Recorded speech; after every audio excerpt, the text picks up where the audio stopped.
தற்போது தமிழ் மாநில காங்கிரஸ் கட்சியை சேர்ந்த திரு ஞானதேசிகன் இணைப்பில் வந்திருக்கிறவரோடு பேசலாம். சார் வணக்கம். வணக்கம்ங்க. மது ஒழிப்புக்காக பூரண மதுவிலக்கை கொண்டு வர வேண்டும் என்ற கோரிக்கைகளுக்காக தொடர்ந்து போராடி வந்த சசி பெருமாள் தற்போது நம்மோடு இல்லை. உங்களுடைய கருத்து? மிக வருந்தத்தக்க ஒரு செய்தியாகும். ஏனென்றால் ஒரு 3-4 நாட்களுக்கு முன்புதான் எங்களுடைய தலைவர் மரியாதைக்குரிய வாசன் அவர்கள் வீட்டிற்கு சசி பெருமாள் அவர்கள் வந்திருந்தார்கள். நானும் அவரும் உட்கார்ந்து கொண்டு தலைவர் வருவதற்கு முன்பு சில நிமிடங்கள் அவரோடு பேசிக் கொண்டிருந்தேன்.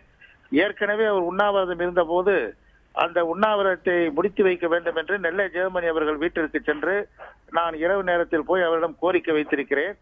இன்றைக்கு தமிழகத்தில் 72க்கு பிறகு ஒரு தலைமுறையே பாழாகிற அளவுக்கு இன்றைக்கு மதுவினால் தமிழகம் தள்ளாடி கொண்டிருக்கிறது. இந்த மது ஒழிப்பு தேவை என்பதை தமிழ் மாநில காங்கிரஸ் வற்புறுத்தி தான் இடையிலே மிகப்பெரிய போராட்டத்தை தமிழகம் முழுவதும் நடத்தினோம்.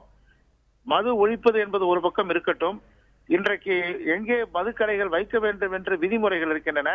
அந்த விதிமுறைகளை மீறி பள்ளிக்கூடத்தின் அருகே, கோவிலின் அருகே என்று பல இடங்களிலே இன்றைக்கு அதிகாரிகளுடைய நேரடி கண் பார்வைக்கு மத்தியில் விதிகளை மீறிய மதுக்கடைகள் இன்றைக்கு இருக்கின்றன. அதை கூட இன்றைக்கு இந்த அரசு அகற்றவில்லை என்பது வேதனைக்குரியது.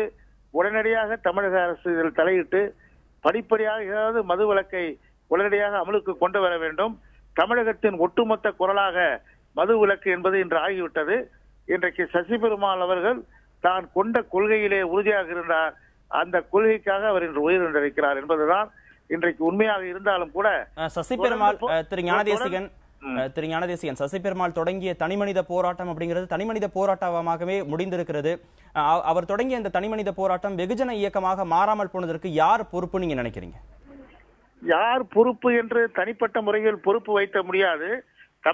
தமிழ்நாடு காங்கிரஸ் கட்சியின் தலைவராக நான் இருந்தபோது அரசியல் மாச்சரியங்களை மாறி அரசியல் கொள்கைகளை தவிர்த்து விட்டு தேர்தலை மட்டும் மனதிலே வைத்துக் கொள்ளாமல் இந்த மதுவிலக்கு போராட்டத்தில் ஈடுபடுகிற எல்லா கட்சிகளும் ஒன்றிணைந்து போராட வேண்டும் என்று நான் ஒரு கோரிக்கையை கூட பத்திரிகை வாயிலாக, ஊடகங்கள் வாயிலாக வைத்திருந்தேன்.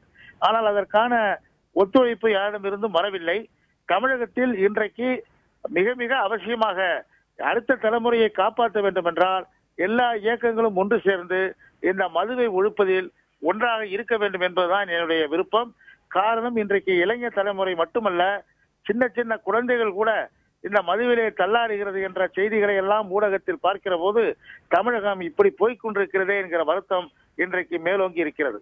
நெல்லை ஜெபமணி வீட்டில் 34 நாட்களுக்கு மேலாக அவர் உண்ணாவிரதம் இருந்தது தொடர்பாக நீங்க நினைவுகளை பகிர்ந்துக்கிட்டீங்க.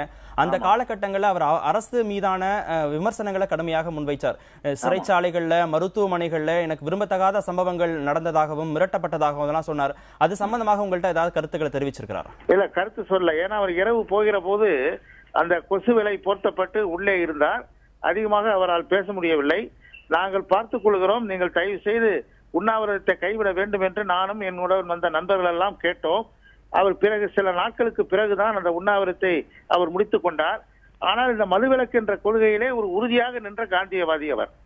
எதை நோக்கி தமிழகம் முன்னெடுக்க வேண்டும்?